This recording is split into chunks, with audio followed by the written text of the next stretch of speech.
जितने स्टेट्स हैं उनको कम से कम उनके टैक्स रिसीव में से 8 से 10,000 करोड़ कम हो जाएंगे। तो इनका कंपनसेशन मैकेनिज्म क्या होगा, इसका तो कोई जिक्र ही नहीं है।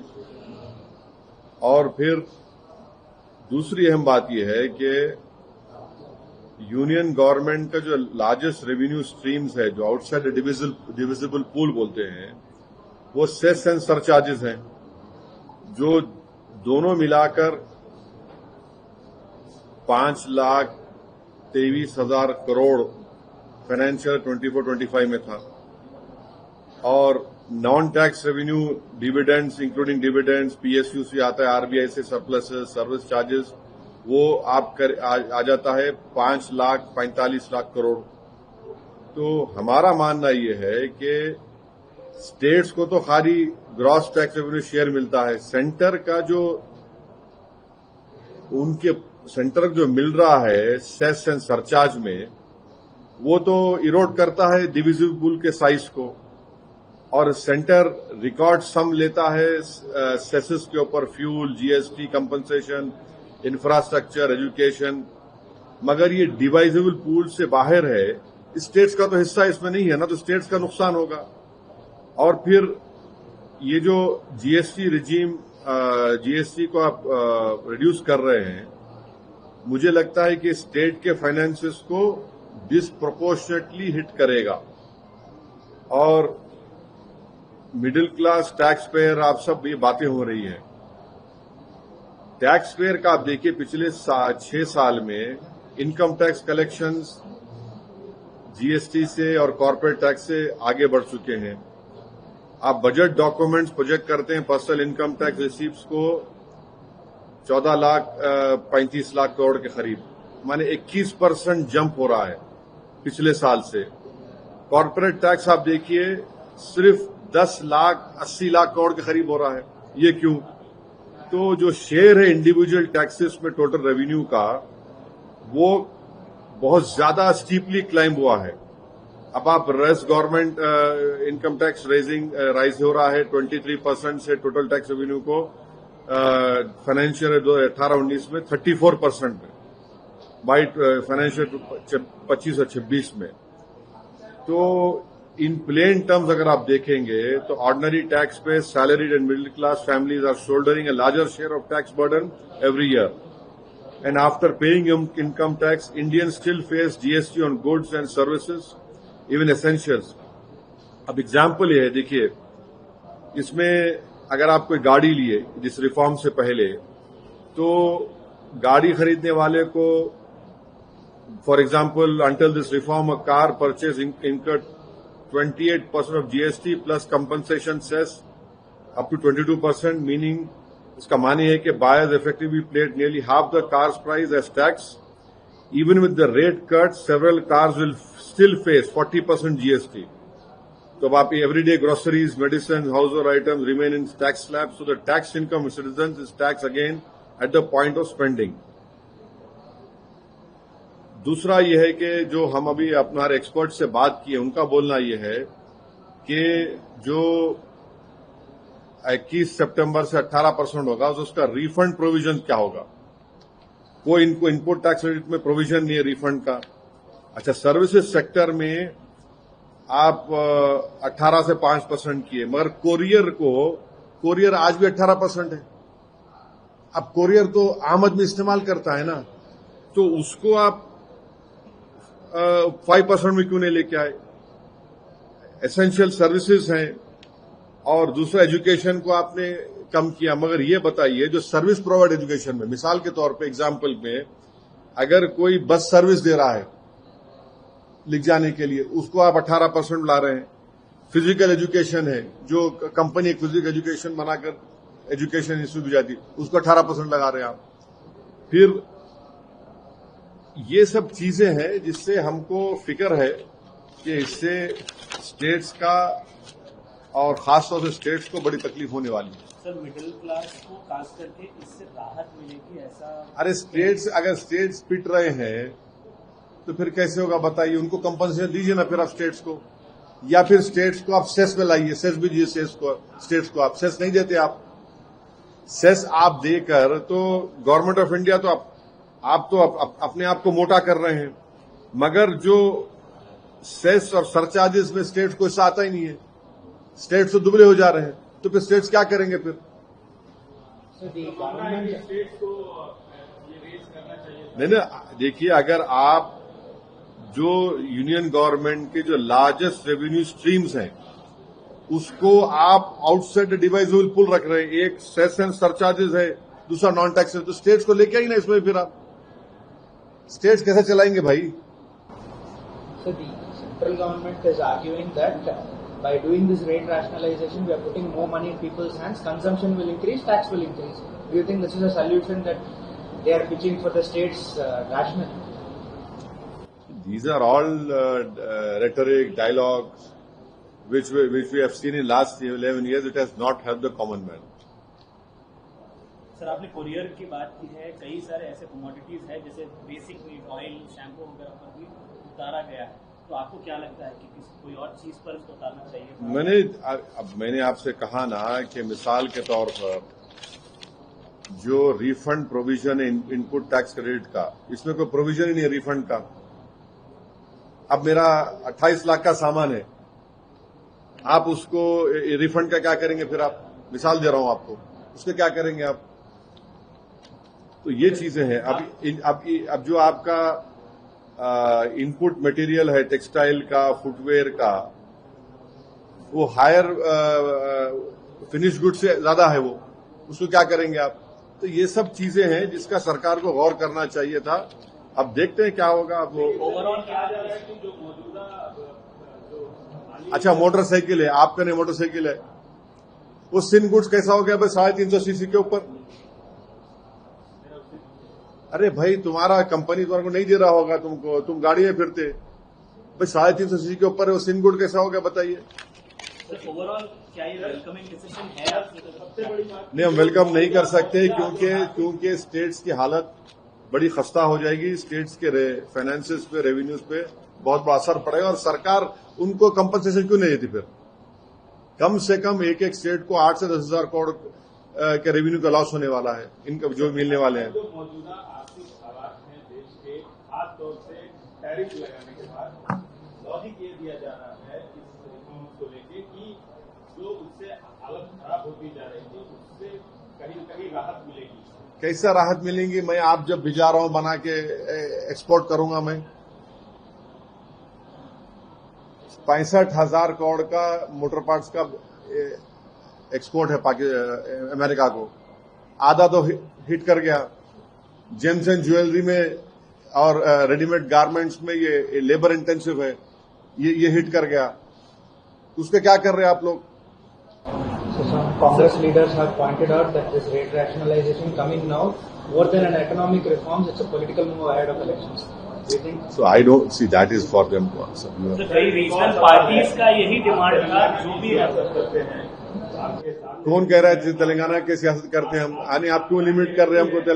नहीं, तेलंगाना कर तो यहाँ क्यों आते फिर हमारे पास? नहीं, तो क्योंकि तेलंगाना की सियासत पे आपका एक मतलब आपका असर पड़ता है, हर जगह असर पड़ता है। क्योंकि सियासत में एक चीज उभर के आई है, एक राजनीतिक परिवार में जिसके आप करीबी भी रहे हैं, सपोर्टर भी रहे हैं, जो एमएलसी कविता है केसीआर की बेटी, उन्होंने एक तरह से उनकी प्रेस कॉन्फ्रेंस देखी जाए तो पार्टी के खिलाफ बगावत कर दिया है और उसके बाद उनको सस्पेंड भी किया गया है। इस पूरी राजनीतिक प्रक्रिया को आप कैसे देखते हैं? नहीं, मैं केसीआर की इज्जत करता हूं। टीआरएस पार्टी बगैर केसीआर की कुछ भी नहीं है। Sir, India, China, Russia, India, China, चीन और रूस की जो अभी जिस तरीके से रिलेशन बढ़ रही है, आप कैसे देख रहे हैं? क्योंकि एक तरफ हम देख रहे हैं टैरिफ। एक बात हमको बताइए, जितने पेट्रोलिंग पॉइंट्स पर हम पेट्रोलिंग नहीं कर सक रहे थे, 65 में से 25 पर नहीं कर सक रहे थे, हम कर सक रहे क्या पेट्रोलिंग वहां पर? क्या बदलेगा? नहीं, सुन तो लीजिए, ये सरकार से हम पूछ रहे हैं। जो टेरिटरी पर, हमारी टेरिटरी पे जो बफर जोन बना दिया गया, हम जा सकते क्या वहां पर? नहीं जा सकते। तीसरा, जो ट्रेड सरप्लस है चाइना के साथ, वो बढ़ता ही जाएगा या कम होगा? ये सरकार बता दे हमको। चाइना वन इंडिया पॉलिसी को नहीं मानता है, हम वन चाइना पॉलिसी को मान रहे हैं। कैसा हो रहा है बता रही है। आज भी वो कहते हैं, कई जगह पर बोलते क्या हुआ, वन इंडिया पॉलिसी को मानता है सरकार। हम सरकार से जवाब पूछ रहे हैं, ये जवाब देना चाहिए सरकार को। सर, हैदराबाद में दो तरफ जश्न का माहौल है, एक तरफ गणेश चतुर्थी, दूसरी तरफ मिलादुन्नबी है, तो उसको लेकर डेट बढ़ाई गई है। आपका भी पब्लिक मीटिंग में तो उसको भी बढ़ाई गई है। ठीक है, अब ये आइंदा साल से नहीं होगा, क्योंकि जब काफी 10-11 दिन का उसमें फासला आएगा, क्योंकि हैदराबाद के अमन के लिए, तेलंगाना के अमन के लिए मैं शुक्रगुजार हूं हैदराबाद और तेलंगाना के तमाम मुस्लिम कम्युनिटी के उलमाओं का, ऑर्गेनाइजेशंस का, कि उन्होंने सब मिलकर ये फैसला लिया और मीलाद जुलूस पूरे तेलंगाना में 14 सितंबर के दिन, इतवार के दिन निकाला जाएगा कामयाबी के साथ। और हमारा मानना यह है कि रसूलुल्लाह सल्लल्लाहु अलैहि वसल्लम का मीलाद जो है वो तो दुनिया में होता आया है और सुबह क़यामत तक होता रहेगा इंशाअल्लाह ताला। तो ये एक अमन की खातिर और अमन को मजबूत करने के लिए एक फैसला लिया गया है। पिछले साल भी लिया गया था और इस साल भी लिया गया है, और आइंदा साल से हमको ये मालूम हुआ है कि 10-11 दिन का फासला रहेगा। तो हम यही चाहते हैं कि बस अमन रहे और हर कोई अपने अपने त्यौहार को, और खास तौर से ईद मिलादुन्नबी को, जश्न रहमतुल्लाह अलैहि सल्लल्लाहु अलैहि वसल्लम को अपने पूरे खुशू और खुजू के साथ और पूरी रूहानियत के साथ उसको हम मनाएंगे और मनाते जाएंगे। भारतीय जनता पार्टी 17 तारीख को लिबरेशन डे। हमको एक बात बताइए, जम्मू में क्यों नहीं मना, आज कश्मीर में क्यों नहीं मनाते आप लोग? कश्मीर का जो जितने राजा थे वो पूरे तो गोरों के नीचे थे, अंग्रेजों के नीचे थे। आपका मुख्यमंत्री जो एक ट्रंकेटेड सीएम है JNK का, उसको अपनी दीवार कूद के जाना पड़ा मार्टियर्स डे मनाने के लिए। जो लोग मर गए थे उस राजा के खिलाफ निकलकर, और वो राजा जिसको अंग्रेज सपोर्ट कर रहे थे, आप वहां पर कश्मीर में मनाने नहीं दिए, पूरों को आप बंद कर दिए। ये हिपोक्रेसी क्यों है? और फिर आप क्यों नहीं मानते मौलाना अलाउद्दीन को, जो मक्का मस्जिद से अंग्रेजों के खिलाफ निकलकर तुर्रेबाज खां को, इतने बड़े बड़े लोग हैं, आप बात करिए ना उनकी, आप उसको सिर्फ हिंदू मुस्लिम कर देते। यही तो इनकी हिपोक्रेसी है बीजेपी की यहां पर। भारत की डिप्लोमेटिक स्ट्रैटेजी को आप कैसे देख रहे हैं? क्योंकि टैरिफ्स की जहां बात आती है तो यहाँ पर हम देख रहे हैं कि रूस, चाइना, भारत एक साथ दिख रहे हैं, जबकि एक बात नहीं, देखिए एक बात हमको बताइए, ठीक है हम ऑयल खरीद रहे रशिया से, और कम क्यों नहीं हो रहा भाई कीमत उसकी? वो क्यों नहीं हो रहा कम? वो तो बताओ। ठीक है हमारा सॉवरेन डिसीजन है, हम खरीदे, कोई हमको बोल नहीं सकता हम कहां से खरीदे ना खरीदे, मगर पब्लिक को फायदा क्यों नहीं हो रहा? फिर खाली बड़े बड़े सरमायादारों को, बड़े बड़े लोगों को फायदा हो गया, कंपनीज को फायदा हो गया। जिस तरीके से अमेरिका कह रहा है कि भारत की दोस्ती जो रूस के साथ हो रही है उसी की वजह से यूक्रेन का युद्ध चालू है और तेल के साथ। अरे देखिए, ये ट्रम्प को हम बोलना चाह रहे, तुम में अगर इतनी हिम्मत है ना तो वो बंद कराओ जो जेनोसाइड हो रहा है गाजा में। बकवास बंद करना बंद करो तुम। मैं 6 जंग बंद कराया, अरे जो दुनिया, सारी दुनिया देख रही है अपने घरों में बैठकर, जो जेनोसाइड फलस्तीनियों का हो रहा है, रुकाओ ना उसको। हिंद रजब एक बच्ची है, मालूम आपको, उसकी गाड़ी के ऊपर 300 गोलियां चलाई इजरायली फौज, 300 राउंड्स। बोलो उसके ऊपर ट्रंप क्यों नहीं बोलते? उसके ऊपर जेनोसाइड हो रहा है सारी दुनिया के घर में, लाइव टेलीकास्ट हो रहा है जेनोसाइड, उस पर नहीं बोलते मैं ये बंद करा, मैं वो करा। अरे क्या तुम क्या एम्परर हो दुनिया के? तुम्हारी बात को क्यों सुनेंगे? तुम एक लिमिटेड टाइम के लिए 3 साल के तुम प्रेसिडेंट उसका, तुम चले जाएंगे। बंद कराओ गाजा की जेनोसाइड को। नहीं बंद कराएंगे क्योंकि पूरे जायनिस्ट को तुम सपोर्ट कर रहे हो। Sir, you had previously cited India's obligations under Genocide Convention that they should support Gaza. What do you expect from? No, the minimum, the least that the Modi government can do is that they should condemn this genocide of Palestinians in Gaza, and we are forgetting West Bank. 40,000 Palestinians have been uprooted from their homes. These Zionist supporters say, no, 7th October happened. What about West Bank then? How is it that 40,000 Palestinians have been uprooted from West Bank? Every day their houses are being removed, demolished over there. Why can't the Modi government, if they really stand with Global South, they should condemn this genocide being perpetrated by this fellow called Benjamin Netanyahu, who's a threat to the world peace. Do you think on the famine side also the government can do It is a man-made famine in Gaza. People who go to collect food have been shot dead. And the whole world is seeing, everyone is seeing, but no one has the courage to put an end to this genocide. We and you have not seen the Holocaust done by Hitler to Jews. But right now we are seeing, which is being live telecasted in our homes, whether through TV channels, through our phones, through various social media websites.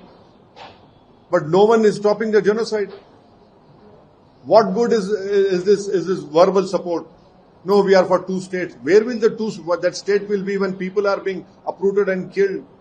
When plans are being made by this Trump's son-in-law that he wants to construct a Riviera in Gaza? Who the hell is he? I demand from my government that you must condemn this genocide.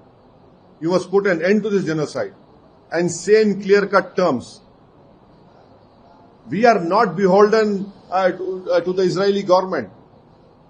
Even if we are purchasing any equipment or arms, we are paying them money. They are not doing any charity to us.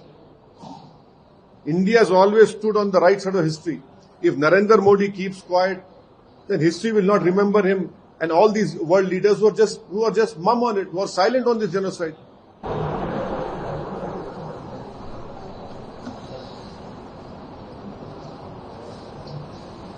जिसे भारत पर आरोप लगाया जा रहा है पाकिस्तान को लेकर हो या फिर यूक्रेन को लेकर हो, डिप्लोमेसी और अब तक जिस तरह से भारत रहा है कि हम हमेशा ये कहते हैं कि युद्ध हमारे लिए बिल्कुल हम देखिए, हम अपने आप को कभी भी इस बात को मंजूर नहीं करेंगे कि हमको पाकिस्तान के साथ हाइफनेट कर दिया जाए। और ट्रम्प बराबर बोले जा रहे हैं। वो तो मोदी को नहीं वो बोले, शुक्रिया भी नहीं अदा किया, मैंने तो रुकवा दिया। हाँ तो किसने किया था आपकी बार? ट्रम्प सरकार। मैं किया था। आप लोग पूछते नहीं है ना मीडिया में, आप लोग इतना क्यों डरते? किसने किया था? हाथ पकड़ के दो आशिक चल रहे हैं अहमदाबाद के स्टेडियम में, वहां मेरा महबूब आया है ट्रम्प। किसने किया था? अमेरिका जाकर। अब पूछिए ना क्या हो रहा है। फरवरी 2025 में जाकर आप मिले, बात किए थे। उस वक्त मैंने आपको कहा था कि मोदी की मौजूदगी में, हमारे प्रधानमंत्री की मौजूदगी में एक विदेशी देश का सदर कह रहा है कि ये हमसे हथियार खरीदेंगे, हमसे ये खरीदेंगे। जब ही हमको रोकना था। आप उठाकर मेरी स्पीच देखो। आप अगर हम 2017-18 में ईरान का ऑयल लेना बंद नहीं करते तो आज ये स्थिति नहीं आती थी। उन्होंने कहा कि मत खरीदिए, हम नहीं खरीदे। अगर हम उसी वक्त बोलते कि तुम कौन होते, हम ऑयल खरीदेंगे, जैसा आज आप कह रहे हैं कि हम ऑयल खरीदेंगे, और उस वक्त आप बोल देते कि हमारे देश के लिए ईरान का ऑयल चीप ऑयल था। उस वक्त वो तो रुपीज में हमसे पैसे लेने तैयार थे। हमने बंद किया, गलत किया हमने। इतने साल वेरियस गवर्नमेंट्स ने यूएसए की रिलेशनशिप में इन्वेस्ट किया, आज क्या हो रहा है? सब खत्म हो गया।